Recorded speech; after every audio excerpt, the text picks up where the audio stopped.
So I traveled to Libya. On the journey, it was very tough. By air or by road? I'm talking about by road. Sure. Because I was told if you don't have enough money on you and you get to the middle of the road, you have no choice than to die. There is something that happened when we were trekking. So we sleep over till the next morning just to see some people coming from within the rock. So I carried this man behind me and climbed the mountain with the man. The president of Amputee Football Club. What up, my people? I go by the name Charles Cobbler, popularly known as Boogie Down. This is Boogie Down TV. On today's episode, we have one of the greatest in the country, the president of Amputee Football Club. He's a Nima guy.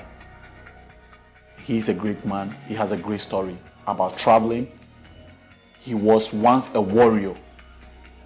We used to have this Isakaba thing in Nima. He was part. He always stand for the positive stuff. So don't go nowhere. Stick to me. Let's welcome Mr. Akpabli.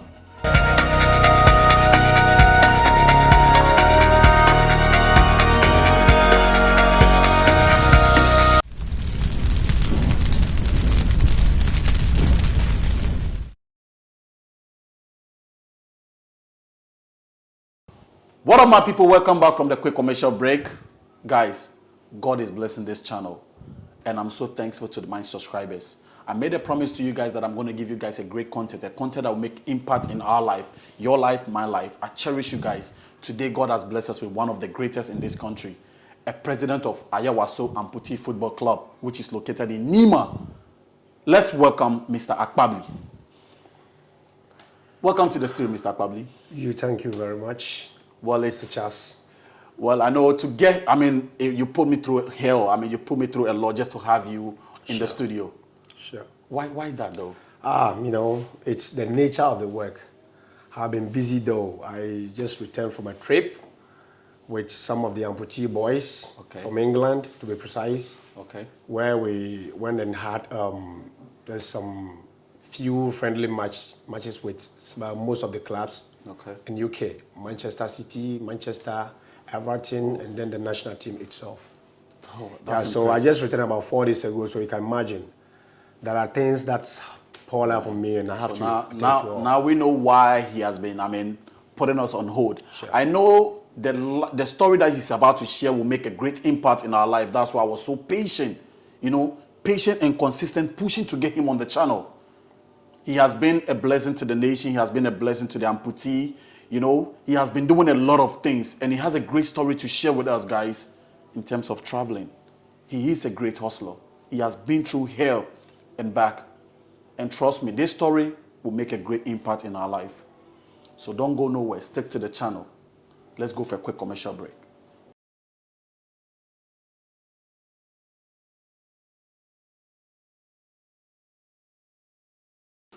Welcome back from the quick commercial break, my people. Thanks for sticking to the channel. I love you guys. I cherish you guys a lot. Okay, so we are still on Mr. Akpabli's issue. And like I made mention earlier, his lifestyle, his life story will make a great impact in our life. So, Mr. Akpabli, I want you to tell my audience, tell the people out there a little about yourself. Who is Mr. Akpabli? Yeah, this gentleman. I'd like to know your full name, though. Yeah, this gentleman you are seeing here. My name is Emmanuel Akpabli. I was born here in Nima, bred in Nima, raised in Nima, had opportunities to travel outside.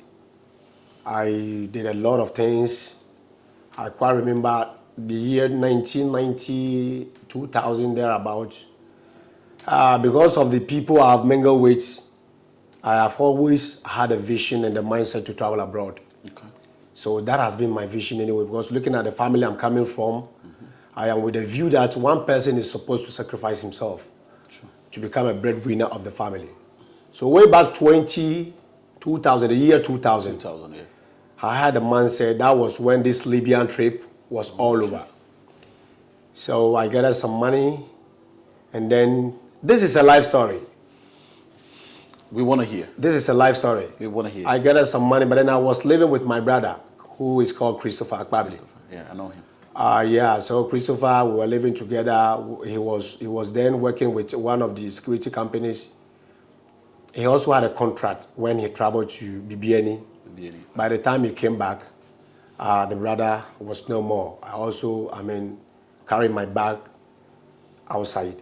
So I traveled to Libya. On the journey, it was very tough. Is it by air or by road? I'm talking about by road. Ooh. By road, yeah. So I want to hear that.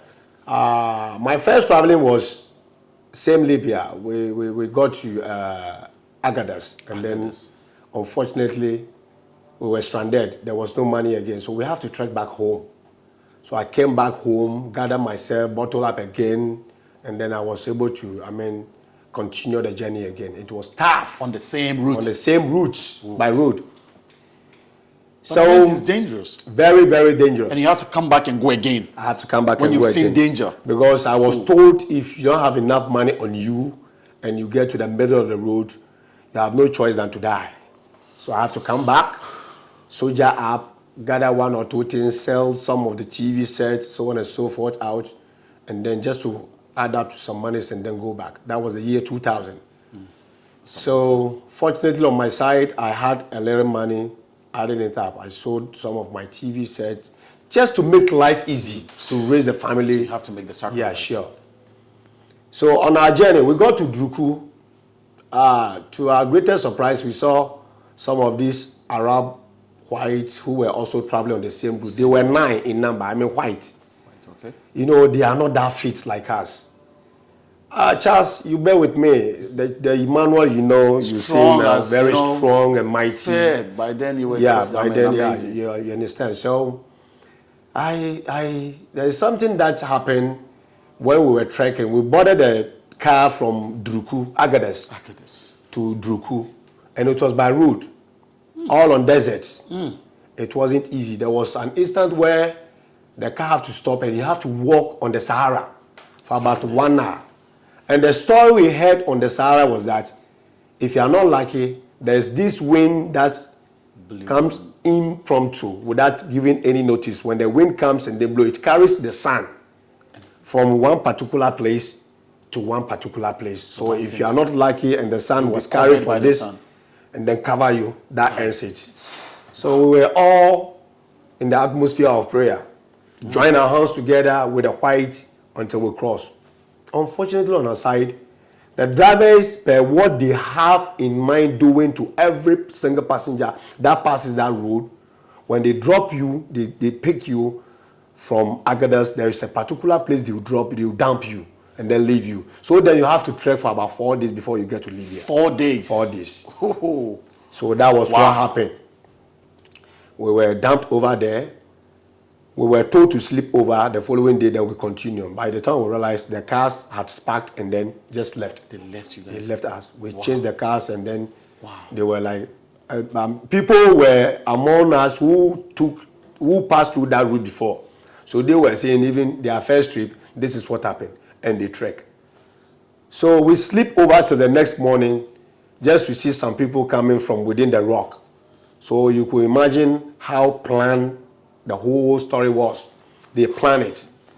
So those people then came that is in between Libya and then Algeria. Oh. Yeah, sure. So those people came and then rescued us that is what they have been doing to people. So when they bring people here, they are those that lead the people, trek for 4 days into Libya. To Libya, to your destination. So we have no choice than to contribute money and give to those people to guide us. They call them the guide. Okay. So on our way, we trekked first day, second day, on foot. We got to a particular hill that we are supposed to climb. It's a very long mountain. We will climb and descend for about the following 2 days before we get to Libya. And unfortunately, one of the white men got very, very sick. Fine, black men, they say hard work, we all know pays. Pays, right. So they were in need of somebody to assist them.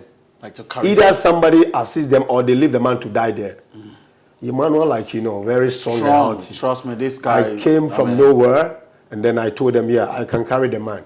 Oh, no, all the body is gone. You can see. Sure. So I charged them $200. By then, $200 was a lot of money. To carry one person? To carry one person. And it was heavy, huh? So I carried this man behind me and climbed the mountain with the man. And it was about 2 hours, 3 hours climbing of that mountain alone.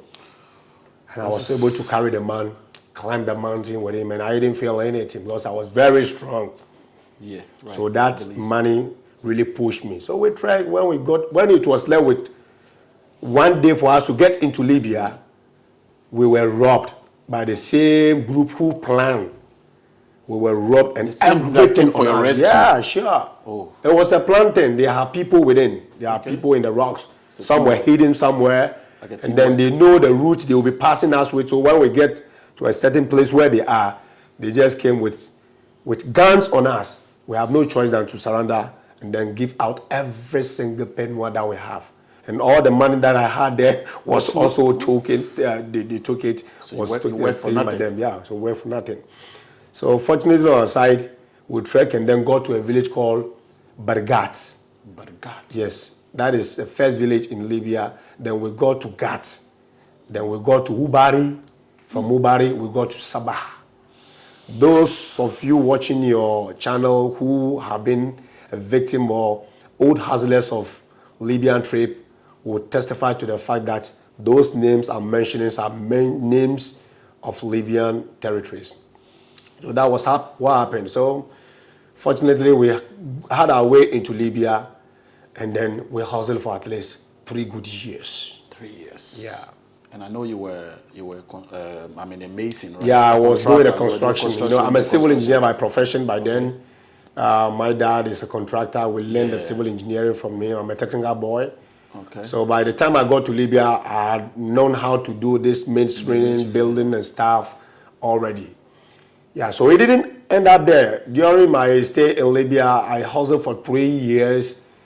There is this Lampa. It's a boat that you travel on from Zuara, a village or a border town called Zuara to Italy.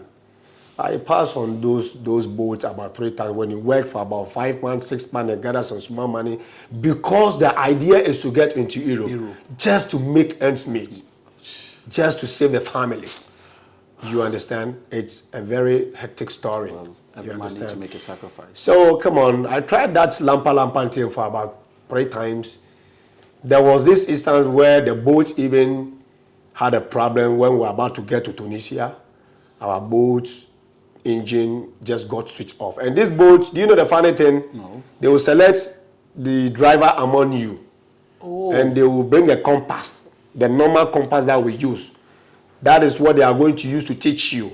So we are just being directed by the wave and then the compass.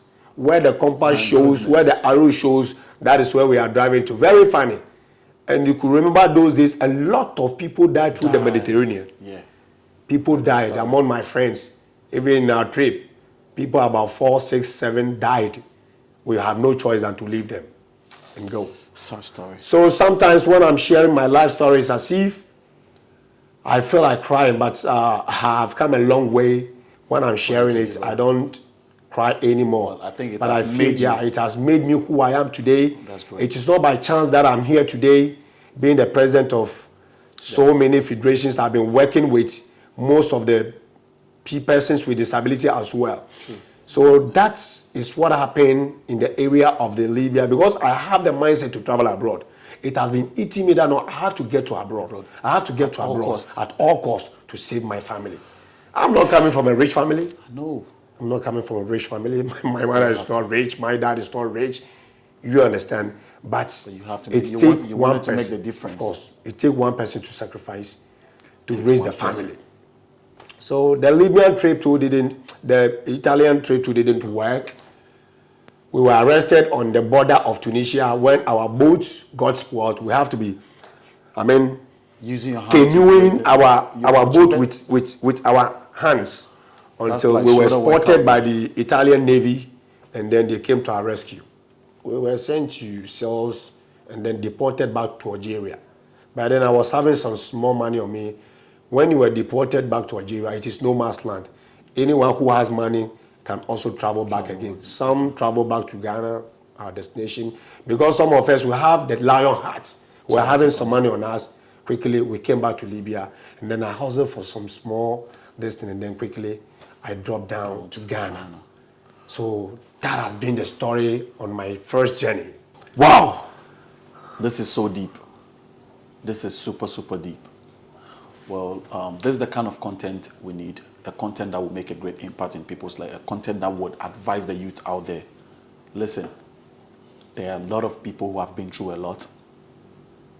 And they came out of it. It made them. So nowadays youth, they can face hardship. But this man has been through a lot of hardship. And it has made him. So whatever you're going through, let that make you. Maybe my audience don't believe that you've been to Libya. I want you to give us 1 or 2 words in Libya for them to believe that you've been to Libya. Oh, come on! Like 1 or 2 words. Normally, whoever visits Libya, they call that person asthma. It's we who have been terming it as asthma. It is isma. Isma. It means hear me. Oh, okay. Ismane. Okay. Hear me. But I know one. Garage. Ah. Come on. I mean, there are a lot. This is a come on. Oh, no, that's insult. Come on. Oh, okay. That is. I remember when there was when I was in Libya, I was doing a construction work, and there was this man I was working for. I am a very good civil engineer by profession. As you know, I told you I'm a technical student. Right. I had a contract of building, plastering, and then the man was not paying me. So there is that story. Yeah, sure. I told you that story. So there was another man who was in need of me. Right. So I just want to leave the man's work and go in for the other person. Okay. He is in Sukhamis. Okay. So when the man realized I want to run and leave the work, why? What happened? They was not paying me. When I was complaining, then the sun came down. You know, Arabs, they have this hardened heart. Man, the man just came, and then all of a sudden we're dragging issue. The man just held a gun on me. What's up? How will you just have a gun on me after me requesting for my own money to be paid? So it really put me off. Nima boy. That place we don't do Nima boy. if you want to risk your life, then just go and be doing Nima boy. I was like, wow. In fact, I was very furious, and I was like, no, let me leave this work, leave this money, and save my life. I got family out there. Right. So when I realized I was going, the day I packed my things and I was going, the man, the father of the boy, came down. He was talking to me, and I was telling him, no, me, I will not do the work again. Then the boy came down, that allow him to go. The father just make a quick U-turn and then gave him a slap. Wow.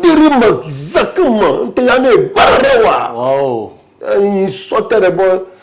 That's, caught my attention. I was like, the way you are doing to this boy, if this boy should leave you and meet me on the road, he will even just wish you finish me. He will wish you. You understand? So that even pushed me off to quickly leave the man. And do you know one funny thing? In Libya, what I experienced, I can tell you on the fact that 80% of their taxi drivers are all security men. The taxi that I boarded from the man's place to my new place, the man went ahead to the station, picked the number of the taxi, and the following 2 or 3 weeks, they traced me to where I am. So it was the man when we were coming, he told me that, he came to beg me, pleaded with me that when I left the work, no one was coming to do it. So he came to make full payment, and then I have to come back to the work. So it was when we were coming, I asked him, how were you able to locate me? And he told me that in Libya, 80% of their taxi drivers are security men. I believe if we can eliminate same thing in Ghana, we'll go a long way to, take out most of this crime out of our streets. I think. So it has been a hectic story, though, Charles. It has been a very, very hectic story. Well, I would say, let me give you a handshake on that. Well, you're a true soldier. This is a lifestyle. This type of story, this is a movie right here, guys. This is a movie. His lifestyle is a movie. And guys, like I was saying earlier, this is the president of Amputee Football Club.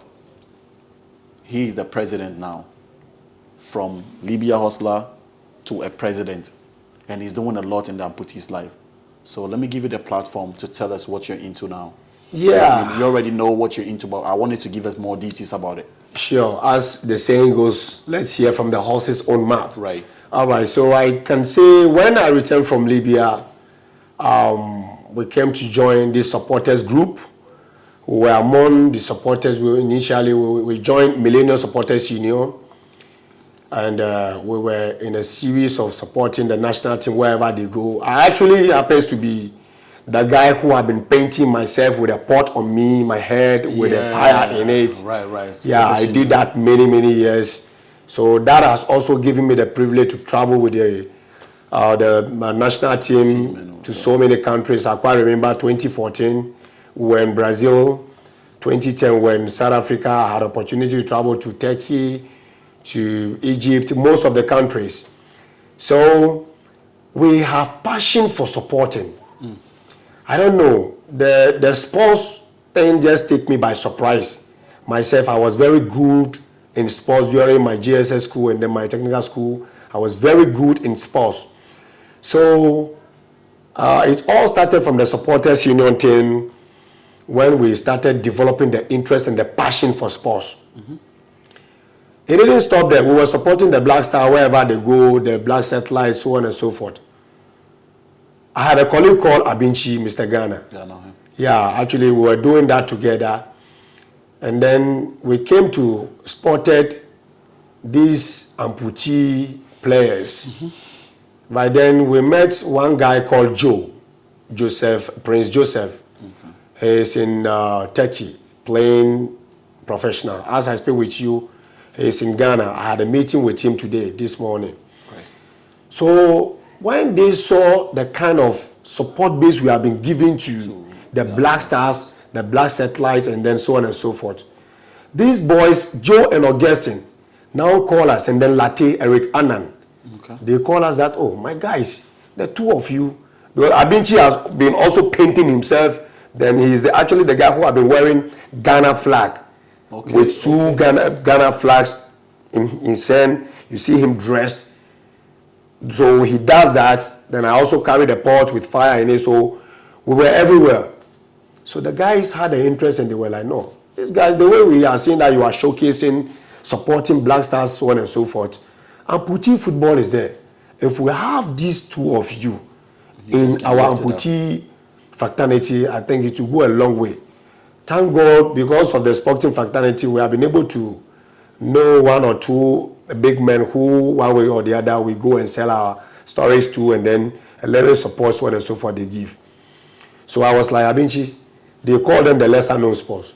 Why don't we channel our support base to the amputee? So that we'll see what we can do. So I quite remember, is it 2016, 2017, they had qualified to Mexico, the amputee national team. Oh. So myself and Amputee were able to gather money. But then it was about 10,000 Ghana cedis. We contributed money, went to the market, bought this food stuff because we understand the boys are on camping at Teshi Triblo. Oh. We bought a lot of food stuff, crutches, shin guards, jerseys, football, and then we invited UTV. I think if UTV will recall, we had a program like that. They will be having it in their record. And then we went and donated all these items to the boys at the media center of the National Sports Authority. And this really caught the attention of the board. It really motivated the boys. And then most of them who are the pioneers said, no, we want you guys on board. Right. That is how come we joined the amputee. So we came to have the stakeholders. We selected some few people, and then there was one guy called Emmanuel Ofosu-Ebua, who had also made name a lot in US. He's currently in US. He has even played for the US national team, and he also came down. We had meetings with them that, no, why don't we form clubs? Why don't everybody form clubs? You form a club, we form a club, the players are there. All they are doing is just to be roaming about.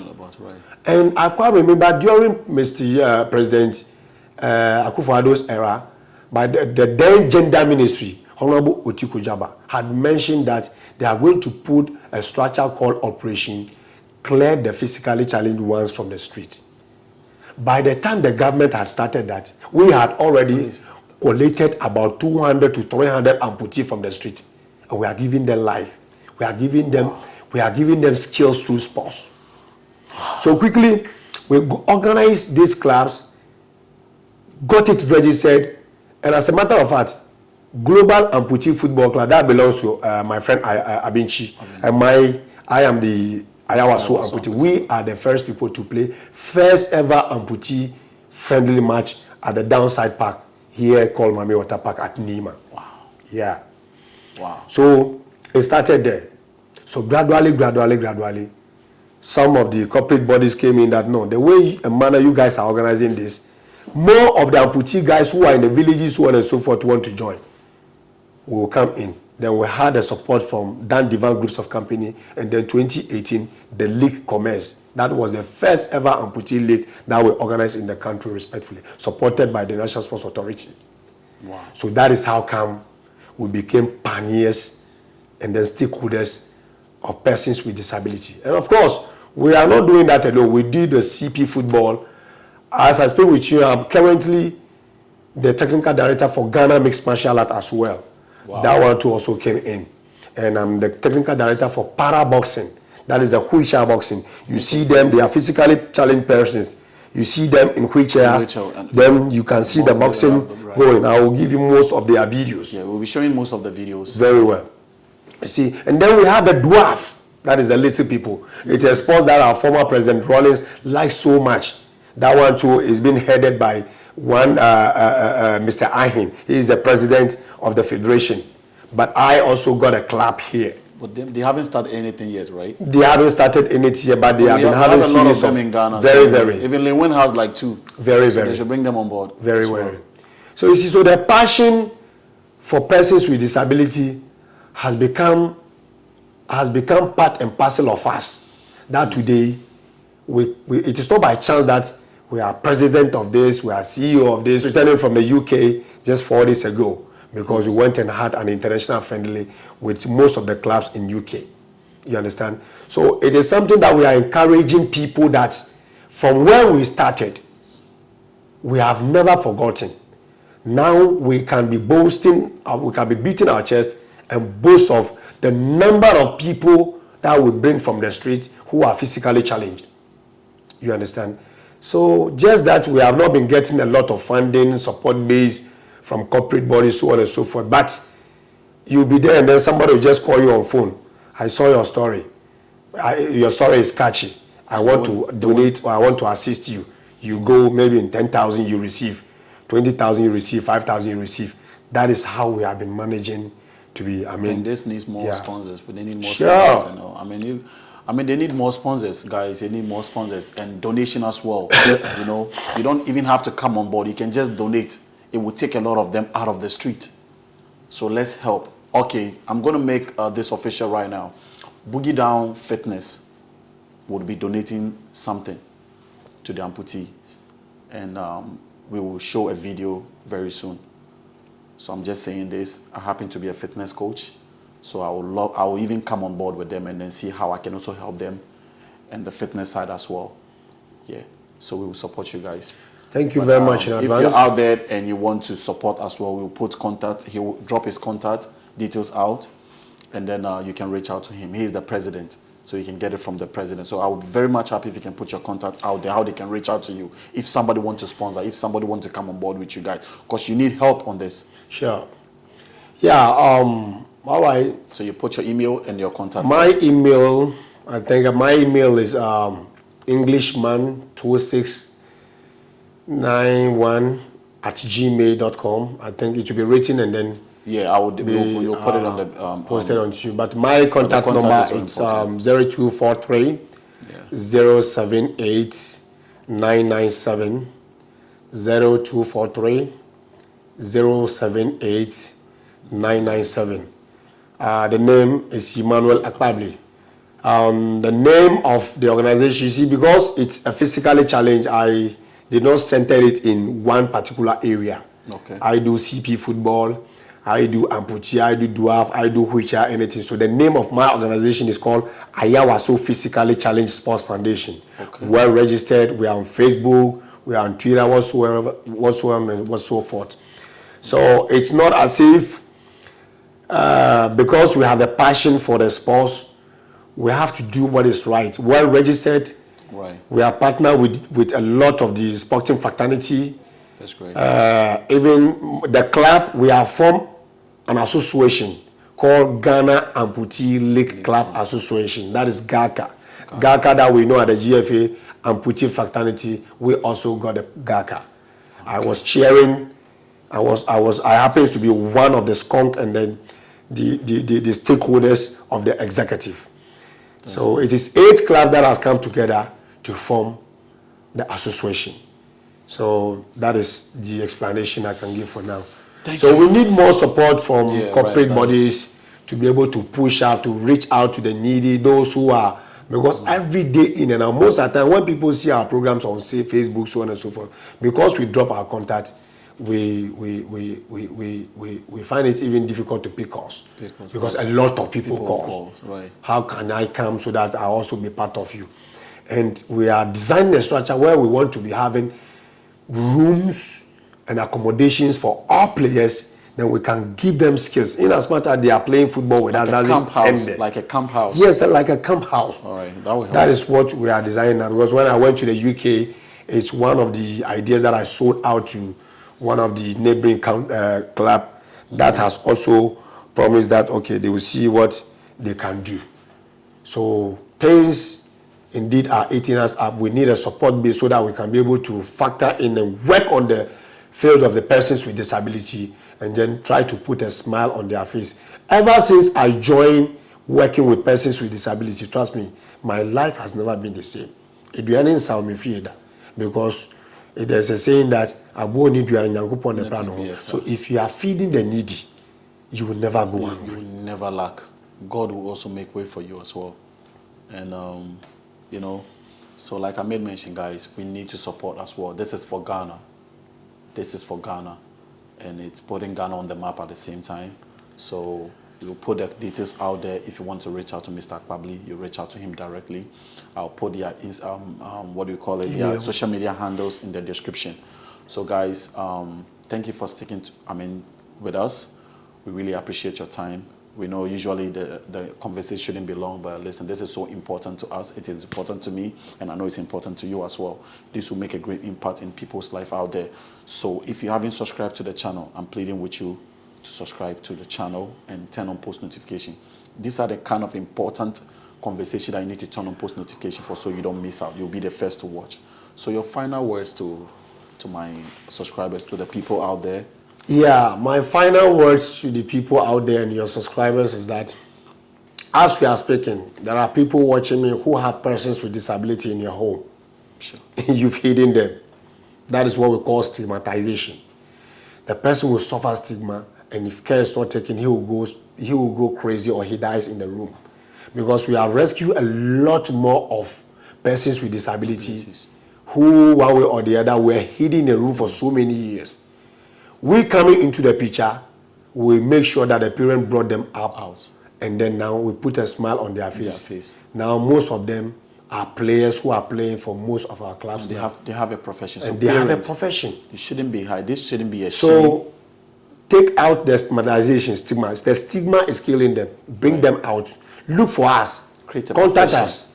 Bring them. We can put a smile on their face and we'll introduce them to sports. And trust me, you'll be seeing your son who one way or the other you were thinking that way they only be BIA, he will be the star. Because now currently we have about 18 amputee players who are playing professionals in Turkey.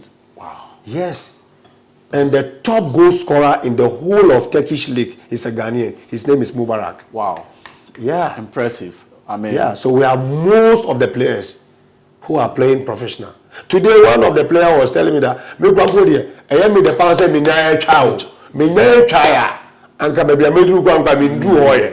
initially, he was not saying that. But today, because of the smile we put on his face, he can boast and say even he is happy that he lost one of the leg.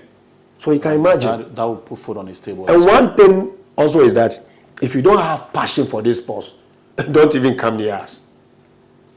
It is passion. It moves with passion. It moves with passion. When I start to talk about persons with disability through sports, now BB hear me. Yeah, I mean, now BB hear me because I've got a passion.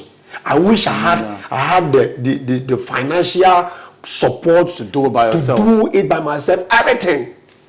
But you man propose it, but God is the one who finalize it. So we are still pleading with corporate bodies. We need your support one way or the other. It is not necessary you give us food, you give us maybe physical cash.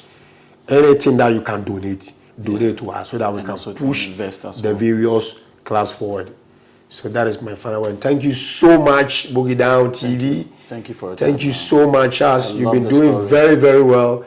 I'm so happy to see you. I mean, come this far. You're a big brother, man. Yeah, sure. Brother, you know? Sure, I'm so much happy. I know a little bit of your story, and I was like, no, this will make a great impact in people's life out there. And you are a president, so people need to hear that side as well. And I was like, no, I had to bring this great man on the channel. I'm doing all this for you people out there, and I'm touched. Like, I never knew this side though. Yeah, I knew a little bit. I didn't know all, but I mean, this has made a great impact in my life, and I am going to support as well with everything that I have. Listen, guys, I love you guys out there. So if you have this video, kindly share to everybody. Share on your social media platforms so you can reach out to the right people. We